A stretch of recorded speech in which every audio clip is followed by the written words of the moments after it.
Sahabat Albana TV dimanapun Anda berada, semoga Allah Subhanahu wa Ta'ala memberkahi kita semua.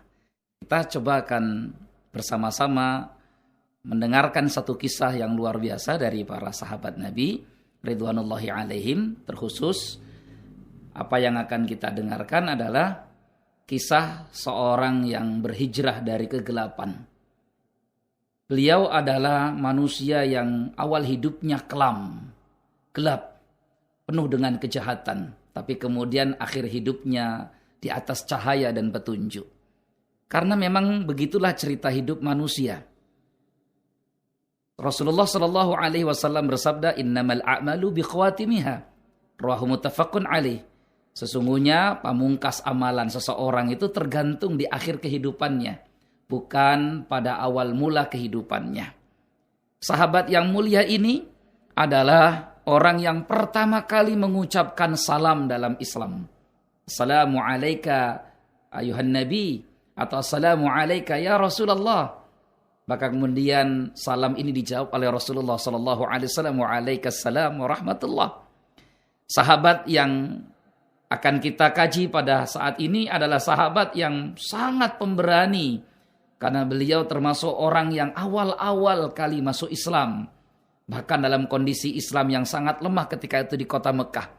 Beliau adalah orang yang pernah mengatakan, saya termasuk orang yang kelima atau keenam masuk Islam. Lebih dulu daripada sahabat Umar bin Khattab radhiyallahu an.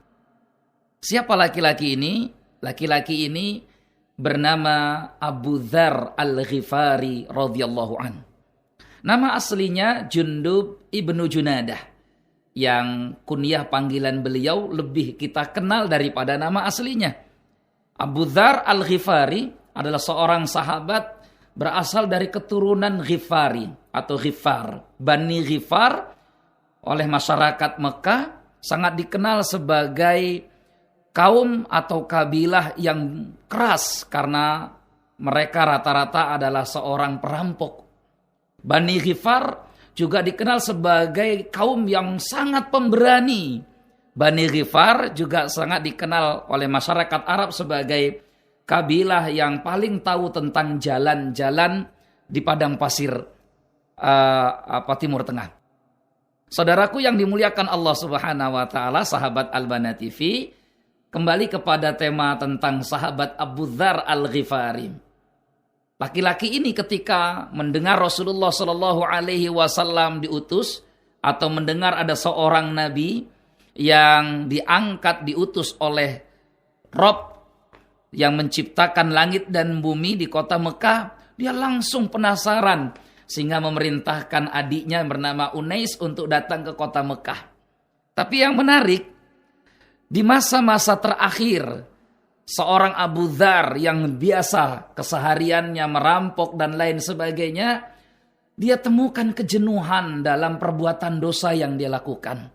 Sehingga 3 tahun sebelum berjumpa dengan Rasulullah Shallallahu Alaihi Wasallam, Abu Dzar ini sudah mengerjakan sholat versi Abu Dzar sendiri. Sehingga ketika orang yang melihat Abu Dzar sholat dan keanehan mereka bertanya kepada Abu Dzar, wahai Abu Dzar, apa yang sedang kau lakukan? Abu Dzar mengatakan, saya sedang sholat. Karena sholat menurut orang Arab berarti doa. Maka orang bertanya lagi, kau sholat itu menyembah siapa? Maka Abu Dzar mengatakan, aku menyembah Tuhan yang menciptakan langit ini. Abu Dzar kemudian masuk Islam di hadapan Rasulullah SAW dan berkeinginan kuat untuk menolong, melindungi Rasulullah SAW. Karena beliau melihat bagaimana Rasulullah SAW dan kaum muslimin yang minoritas waktu itu baru beberapa orang selalu dalam kondisi tertindas. Tapi apa kata Nabi? Irji' ila qaumik. Wahai Abu Dzar, kembalilah kepada kaummu. Dakwahkan Islam kepada mereka. Sudah, saya di sini ada yang menolong, keluarga saya besar, banyak yang membantu dan ada Allah Subhanahu wa Ta'ala yang selalu menolongku. Ketika Rasulullah Shallallahu Alaihi Wasallam memenangkan peperangan di peperangan Badar, Khandaq, Uhud, ya, dan lain sebagainya, maka separuh dari kabilah Ghifar datang berbondong-bondong masuk ke dalam agama Islam. biwasilati Abi Dzar Al-Ghifari, dengan wasilah perantara seorang Abu Dzar Al-Ghifari. Allahu Akbar. Berbahagialah seseorang yang menjadi sebab kunci orang lain mendapatkan kebaikan. Apa kata Nabi SAW dalam hadisnya? Tuba, beruntunglah. Liman ja'alahu Allahu miftahan lil khair mighlaqan lisyarr. Bagi siapa saja yang Allah jadikan pintu kebaikan, keberadaannya di tengah-tengah masyarakat, dan keberadaannya di tengah masyarakat sebagai pengunci keburukan. Wailun, celaka. Liman ja'alahu Allahu miftahan syarri wa mighlaqan lil khair.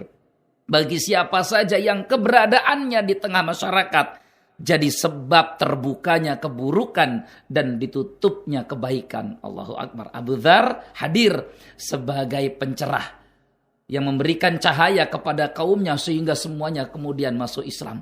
Di saat kekasih beliau Rasulullah SAW telah meninggal dunia, Umar ibn al-Khattab ketika menjadi khalifah menggantikan Abu Bakar Siddiq sempat menawarkan kepada beliau untuk menjadi qadhi. Anda tahu qadhi? Seorang hakim agung. Yang hari ini hakim agung adalah jabatan yang sangat luar biasa. Dicari. Bahkan tidak jarang mereka yang kurang imannya rela membeli jabatan ini untuk kekuasaannya barang sesaat. Tapi Abu Dzar Al-Ghifari tidak tertarik dengan itu semua. Sahabat Abu Dzar Al-Ghifari kemudian tinggal di daerah Falat. Falat artinya tempat tidak berpenghuni. Hanya beliau seorang diri. Menghabiskan masa tuanya bersama sang istri. Ketika saudaraku yang dimuliakan Allah Subhanahu wa taala, ya, beliau sedang meregang nyawa menghadapi sakaratul maut. Allahu Akbar. Begitu bersedihnya sang istri melihat suaminya tidak memiliki apa-apa. Untuk kain kafan yang menutupi jenazahnya nanti ketika meninggal pun mereka tidak punya. Maka menangislah sang istri. Ketika menangis, sahabat Abu Dzar Al-Ghifari bertanya kepada sang istri, "Apa yang membuat kau menangis, wahai istriku tercinta?" Apa kata sang istri? "Aku menangisi diri kita. Bagaimana nanti ketika kau meninggal sementara tidak ada kain kafan yang menutupi jasadmu?" Tapi apa yang dikatakan oleh sahabat yang mulia Abu Dzar? "Absyiri, berbahagialah wahai istriku. Sungguh aku pernah mendengar Rasulullah SAW bersabda tentangku." Apa kata Nabi? "La yamutanna rajulun minkum bifalatin tashhaduhu isabatun minal mu'minin." Allahu Akbar.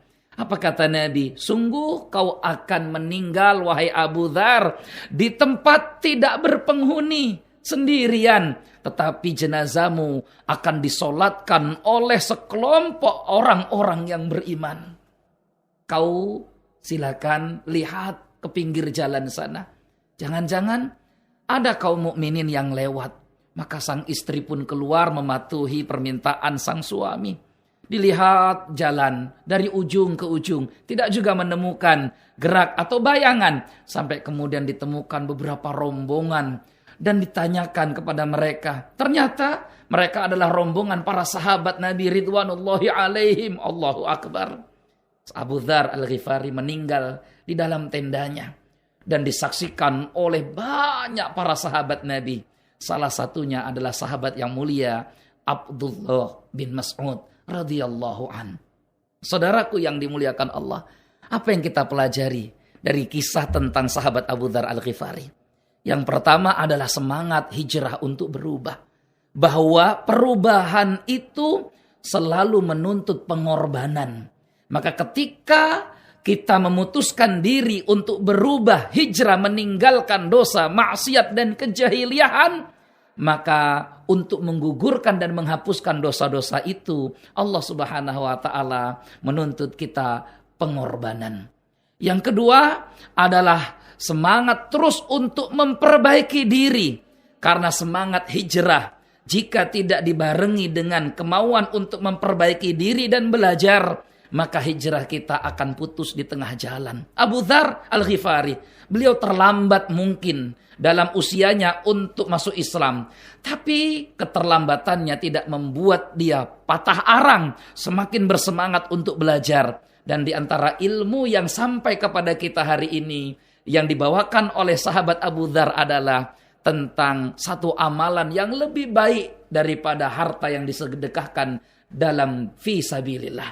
Apa itu? Berzikir setiap sholat 33 kali takbir, tasbih 33 kali, tahmid 33 kali, dan kemudian ditutup hingga 100, la ilaha illallah wahdahu la syarikalah, lahul mulku wa lahul hamdu wa huwa ala kulli syai'in qadir. Amalan itu lebih baik daripada harta yang kau sedekahkan fi sabilillah. Tahukah kita siapa yang membawakan amalan ini hingga sampai kepada kita? Beliau adalah mantan perampok Abu Dzar Al-Ghifari radhiyallahu an. Saudaraku yang dimuliakan Allah, yang terakhir kita belajar tentang keyakinan. Begitu yakinnya Abu Dzar Al-Ghifari kepada Rasulullah sallallahu alaihi wasallam dan semua yang beliau sabdakan. Keyakinan inilah yang membuat para sahabat menjadi generasi yang diridhai oleh Allah Subhanahu wa taala. Maka kalau kita ingin mendapatkan keberkahan sebagaimana keberkahan para sahabat, tanamkan keyakinan dalam hati kita tentang Allah, tanamkan keyakinan dalam hati kita tentang semua janji-janji Allah dan Rasul-Nya. Karena kadang kita sebagai seorang muslim masih ragu-ragu dengan keimanan dan kurang yakin dengan janji Allah Subhanahu wa taala dan Rasul-Nya. Innaka lan tadhar syai'an ittiqa'an lillah illa atakallahu khairan minhu. Inilah yang diyakini oleh Abu Dzar Al-Ghifari. Sesungguhnya tidaklah kau meninggalkan sesuatu yang haram karena takut kepada Allah, melainkan kau akan mendapatkan ganti yang lebih baik dari Allah Subhanahu wa taala. Saudaraku yang dimuliakan Allah, semoga kita belajar banyak dari kisah tentang Abu Dzar Al-Ghifari. Seorang muslim kadang terlambat dalam taubat, tapi yang terpenting adalah dia benar dalam finish. Ya ayyuhalladzina amanu taqullaha haqqa tuqatih wa la tamutunna illa wa antum muslimun. Ayo, hari ini mungkin dari kita yang masih bergelimang atau tercebur dalam maksiat, segeralah sadar, bertobat kepada Allah. Maka bersyukurlah mereka, orang-orang yang dibukakan hatinya. Semoga Allah Subhanahu wa taala merahmati kita, merahmati Abu Dzar, mengampuni beliau, dan surga yang luas Allah janjikan untuknya.